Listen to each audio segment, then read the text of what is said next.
డీజీటీలో భాగంగా జరిగినటువంటి మొదటి మ్యాచ్లో ఇండియా ఆస్ట్రేలియాపై 295 పరుగుల చారిత్రాత్మక విజయం తరువాత రెండవ మ్యాచ్కి అయితే ఇండియా అయితే సిద్ధంగా ఉంది.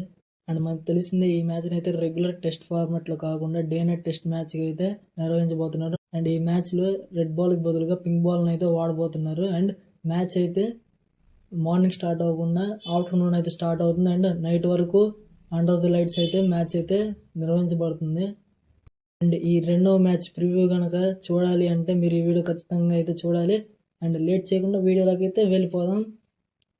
Hello guys, welcome to SKB Crick world. మీరు చూస్తున్నారు SKB Crick world channel.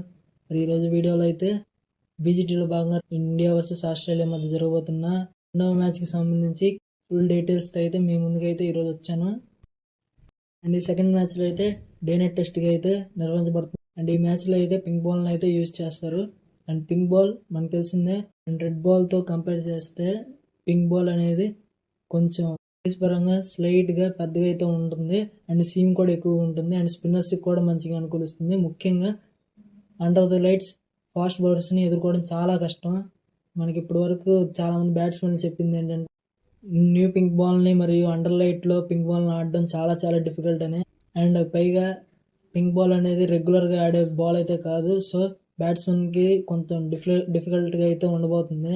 And ఈ రెండవ మ్యాచ్ అయితే ఆస్ట్రేలియాలోని అడిలైడ్ ఓవెల్ వేదికగా నిలవనుంది.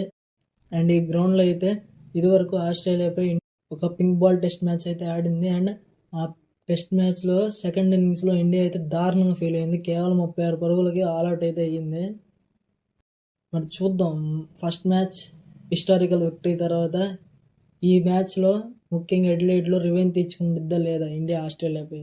అండ్ పింక్ బాల్ ఫార్మాట్లో ఇరుజట్ల రికార్డు ఇంకా గమనిస్తే ఆస్ట్రేలియా చాలా అద్భుతమైన రికార్డు ఉందని చెప్పాలి. ఆ రికార్డుతో పాటు మంచి ఎక్స్పీరియన్స్ కూడా ఉంది ఇండియాతో పోలిస్తే. ఎందుకంటే ఆస్ట్రేలియా మొత్తం 12 పింక్ బాల్ మ్యాచ్లు ఆడగా 11 మ్యాచ్లు గెలిచింది ఏకంగా. అండ్ ఇండియా అయితే కేవలం 4 పింక్ బాల్ మ్యాచ్లు ఆడింది. అందులో 3 మ్యాచ్లు అయితే ఇండియా గెలిచింది. అండ్ ఒక మ్యాచ్ ఓడిపోయింది, అది కూడా ఆస్ట్రేలియాపై. మరి చూద్దాం ఈసారి అప్పర్ హ్యాండ్ ఎవరిది అయితే ఉంటుందో. అండ్ పిచ్ రిపోర్ట్కి వస్తే అడిలైడ్ కూడా టిపికల్ ఆస్ట్రేలియా పిచ్ లాంటిదే. మంచి సీమ్ అండ్ బౌన్స్ అయితే ఉంటుంది. మ్యాచ్ ప్రోగ్రెస్ అయ్యే కొద్ది స్పిన్నర్స్కి కూడా మంచిగా అనుకూలిస్తుంది. అండ్ ఈ గ్రౌండ్లో India versus Australia head to head బ్యాట్లు కనుక గమనిస్తే ఇప్పటివరకు అయితే 13 సార్లు అయితే ఇండియా మరియు ఆస్ట్రేలియా జట్లు అడిలైడ్లో తలపడగా టెస్ట్ ఫార్మాట్లో ఇండియా కేవలం 2 సార్లు మాత్రమే గెలిచింది. అండ్ ఆస్ట్రేలియా ఏకంగా 8 సార్లు గెలిచింది. అండ్ 3 మ్యాచ్ల్లో అయితే డ్రాగా ముగిసాయి. ఇక్కడ కూడా ఆస్ట్రేలియాది క్లియర్ అప్పర్ హ్యాండ్ అయితే కనబడుతుంది.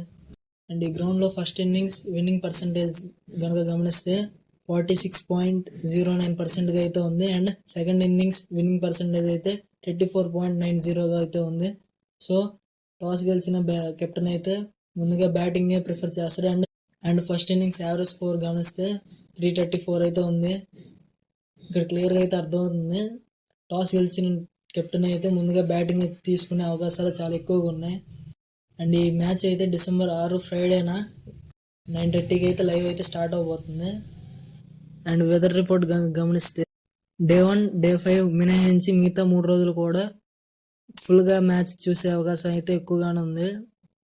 అండ్ డే 1 డే 5 కనుక గమనిస్తే ముఖ్యంగా మ్యాచ్ జరిగే టైంలో వర్షం పడే అవకాశాలు 20 to 30% అయితే ఉంది. అండ్ ప్లేయింగ్ 11 విషయానికి వస్తుంది.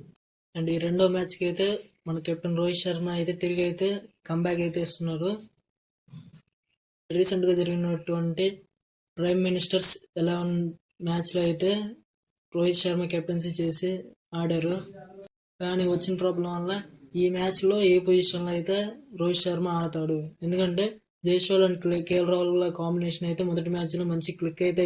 అండ్ ఫస్ట్ ఇన్నింగ్స్లో అయితే ఇండియా టీం చాలా స్ట్రగుల్ అయితే అయింది. అండ్ సెకండ్ ఇన్నింగ్స్లో కంబ్యాక్ ఇచ్చారు. అంటే main reason Jaiswal and KL Rahul ఇచ్చిన ఓపెనింగ్ పార్ట్నర్షిప్.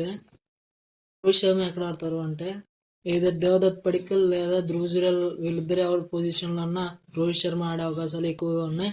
కాకపోతే ఓపెనర్గా ఆడతాడు లేకపోతే మిడిల్ ఆర్డర్లో ఆడతాడా అన్నది బిగ్ క్వశ్చన్. మనకు తెలిసిందే రోహిత్ శర్మ సెల్ఫ్లెస్ క్రికెటర్.